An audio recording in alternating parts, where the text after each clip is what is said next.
Belə bir ifadənin həll yoluna baxaq. 22 üstü 4 vurulsun 8 üstü 4 bölünsün 121'in kvadratı vurulsun 4 üstü 6. Burada gördüyünüz hər bir əmsalı vuruq şəklində yazmaq lazımdır. Demək 22 bilirik ki, nəyin nəyə hasilidir? 2 vurulsun 11 deməkdir. Üzərində neçə var? 4. Yəni 2 vur 11'in üzərində 4 var. Yəni 22'nin üzərində 4 var. 8 üstü 4'ü biz yaza bilərikmi? 2 üstü 3. Çünki 2 üstü 3 8'dir. Üzərində nəyi var? 4'ü var. Bölünsün.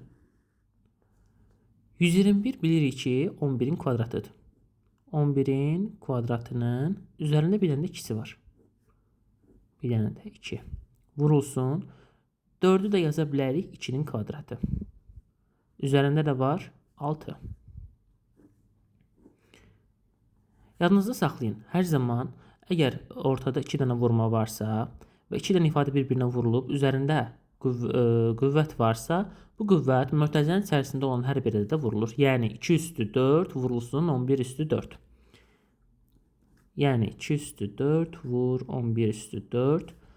Əgər görsəz ki, mötərizənin yanında 2 dənə yanaşı ədəd var, daha doğrusu rəqəm var və bunlar bir-birinə mötərizə ilə ayrılıb, demək bu ikisi bir-birinə vurulmalıdır. Yəni 2 üstü 12, 3 vur 4.